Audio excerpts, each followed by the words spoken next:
Blasts have been reported in the capital city of Kyiv, also in the western city of Lviv, also there in the eastern city of Dnipro, Zaporizhia as well. Several other cities in addition across the country. Officials say 5 people have been killed, at least 12 are injured at this point. We're still awaiting more numbers on that, though. Video here, this is what you're watching, showing a pedestrian bridge in Kyiv, a nearby strike damaging it with this explosion here. A missile also hit a children's playground. You can see the crater that it left here.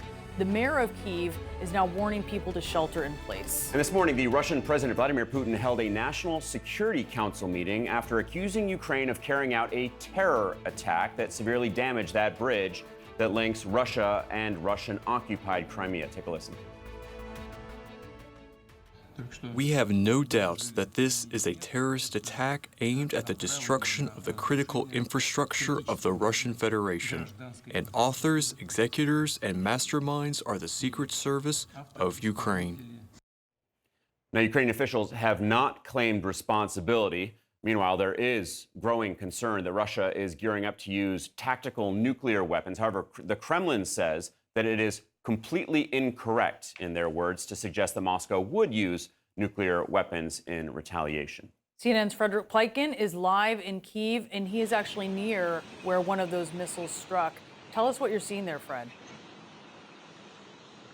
Hi there, Brianna. Well, I'm actually only a couple of feet from where one of those missiles struck. I'm going to actually get out of your way really quickly, and then you can see the massive impact crater that missile left behind. It's not only very wide, but it's also very deep as well. And you can tell that it's really torn through the tarmac, the upper layer of the road there, and just blasted right into the street. Now, just a couple of minutes ago, the Ukrainians are cleaning up right now, but there were a lot of destroyed cars that were here.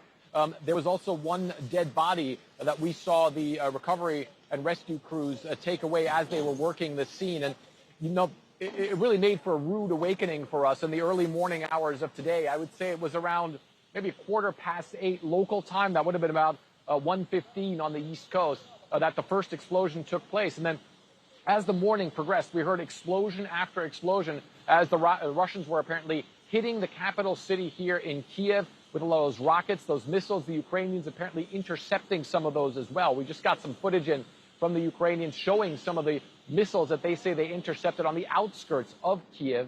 But those air raid sirens were going on for a very long time, and you're absolutely right.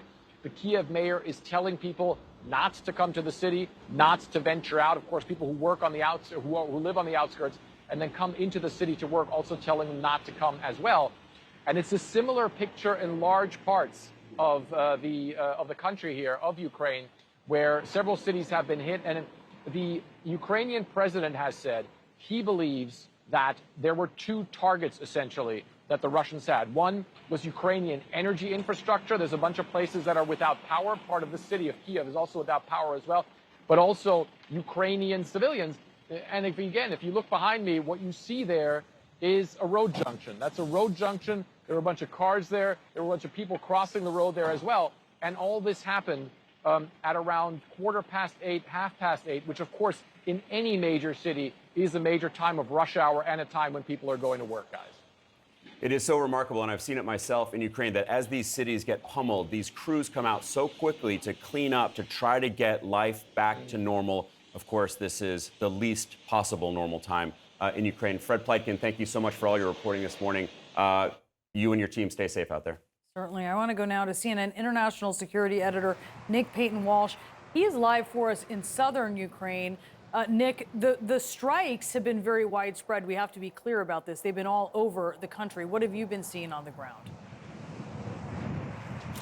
Yeah, I mean, it's important to convey to people that for a while this morning, it felt like all of Ukraine was essentially under missile attack. And now that sirens are stopping, people are coming back out from their shelters, it's clear that there were less targets. But I think the impact of Russia's attack was designed to make so many Ukrainians call their friends, call their family, and really fear that something massive was afoot. Clearly, this is probably some of the worst violence inflicted on the country since the start of the war. But some of the targets, it seems to have been energy infrastructure, certainly from where we've come from, Kryvyi Zurich, the president's hometown.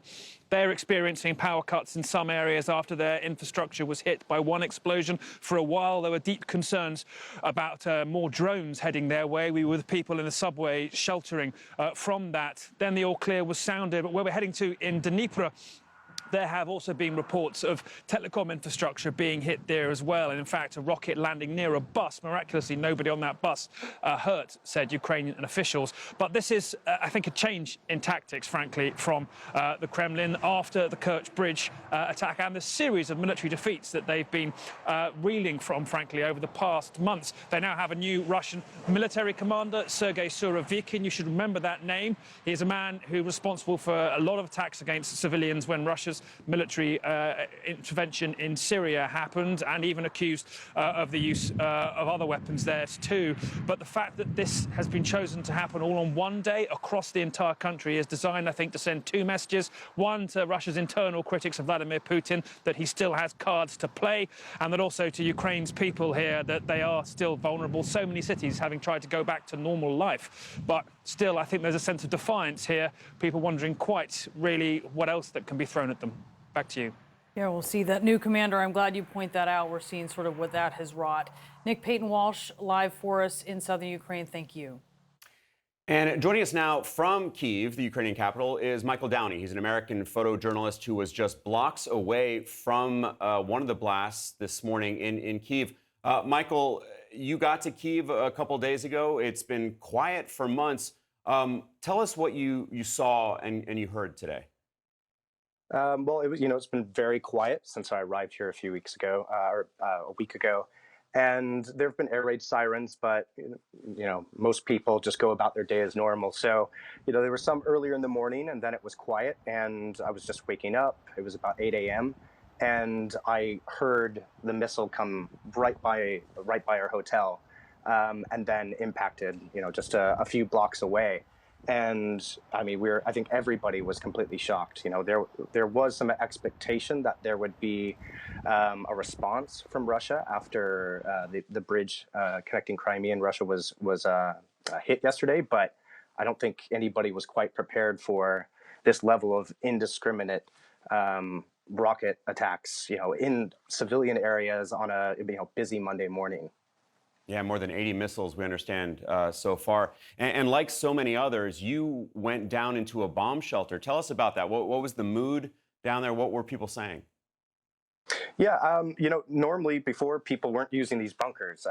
For the past few months, it's been very quiet in Kyiv, and this was the first time in a while that you'd see these places really, really packed. But the mood, Ukrainians unfortunately are so used to this war and these attacks, and very quickly people were making coffee, passing around snacks, but at the same time looking at news and updates for when the next wave was coming. We'd hear updates that 5 more cruise missiles were fired from the Black Sea, or that these Iranian drones were launched from Belarus. So everyone was kind of calculating when they would hit, and debating when it might be safe to go out. And finally, a little over 2 hours ago, we were given the all clear.